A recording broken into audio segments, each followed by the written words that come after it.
some of us collect things, stamps or coins, or maybe even teapots. Our Red Deer dentist has a much more unusual passion. He scours the world searching to collect celebrity teeth.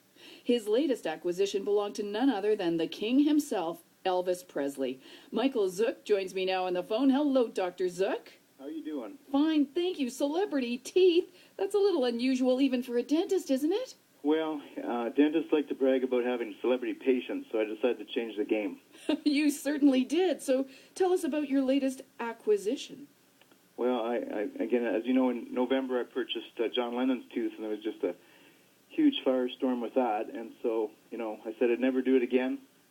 And so when I heard the Elvis Tooth was coming up for auction, I was trying to convince other dentists to do it, just to say, this is a fun way to get some celebrity and publicity, but nobody stepped up to the plate, so here I am again. Somebody's got to do it, Dr. Zook. Yep, it's me again, yep.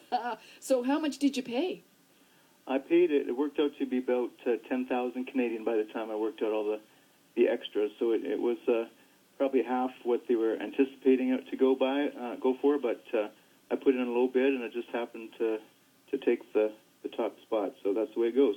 Well, a lot of us complain about how much we spend on our teeth, but that seems like an awful lot to me for one tooth. Why was it so expensive, and what's it like? Oh, it's a spare porcelain tooth for Elvis. There's impressions of his mouth are there, too, so there's probably the only molds of his mouth that are left in existence. And so, it's got a lot of history. Elvis has had a lot of dental work recorded, and his x-rays and chart went for sale. I think they sold for $11,000 in the fall. So, there's bits and pieces of him floating all over the place, and his dental records and crowns he's swallowed and crowns that he's left behind are up for sale once in a while, and I just, I got lucky to get this one, and people love Elvis, so it gives me a chance to plug a book and get some talk about some interesting marketing ideas. I guess, and I'm kind of hoping that this isn't one of the ones that he swallowed, is it?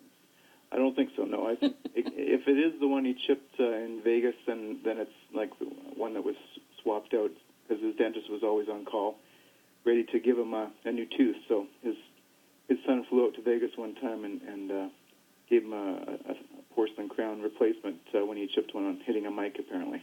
And where did you get this from? I purchased it from the same auction I got John Lennon's tooth from in UK, Omega Auctions, and they did a little bit of a press release about it, but it didn't get the media attention that the John Lennon tooth did, but it's still, it's still got a little attention, as you can tell. So, Dr. Zook, what is it like for you to have John Lennon's tooth? And which one is it? Is it a molar? Which one is it? It's a molar. It's extremely decayed. It's kind of fun. Obviously people look at it as a really stupid thing to do, but for me, I'm at that stage of life after 25 years in practice. I'm having a little fun with life, and I've turned. People get lemons, they make lemonade. Well, I'm trying to do lots with the rotten tooth. Like I had a photo shoot. There's a Rot Star Art, I have it, a photography series. It's being entered in a contest. I might be getting a Guinness Book of Records for the tooth purchase. There's DNA companies wanting to pay me to do the DNA testing on the tooth. I've been offered some walk-ins on some really cool shows and maybe a movie, a deal with other celebrity DNA. So you name it, maybe even a pennant, some jewelry, like a DNA tribute with a little bit of John Lennon's DNA. People are crazy about celebrities, and if they could have wearing some of John Lennon around their neck, that does it for some people. I guess it does. And for some people, maybe they're interested in creating a John Lennon clone or an Elvis Presley clone with that DNA. Do you think? Yeah, that's down the road. They all dream of that, so it may not be as easy as they think, but I'm kind of hoping. We're running out of DNA of these people, so every little piece is precious. Dr. Zook, who are you in the market for next? Any other celebrity teeth you'll be watching out for to add to your collection? Well, I guess living celebrities, I wouldn't mind getting my hands on Tom Cruise's front tooth, since him and I were born on exactly the same day, so I just look at him as kind of one of those interesting characters. That has a tooth that comes out of his front tooth. You know, it's also capped, and he's got a funny smile that dentists make fun of, even though, you know, he's done pretty well in spite of his smile. What is it with his smile, by the way? What do you make fun of? So the middle of his smile, we call it his midline, is off quite far to one side, and so, you know, people think that that's offensive in the dental business, but in the real world, you know, it hasn't stopped him from doing quite well in the movie industry. No, it hasn't. Dr. Zook, do you collect other memorabilia apart from teeth?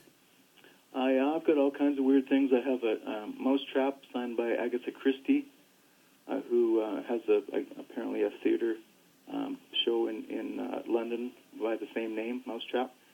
Other weird things like an autographed picture of Jaws, the guy from James Bond who has the metal teeth. I've got a newspaper article or newspaper ad for George Washington's dentist from the 1700s.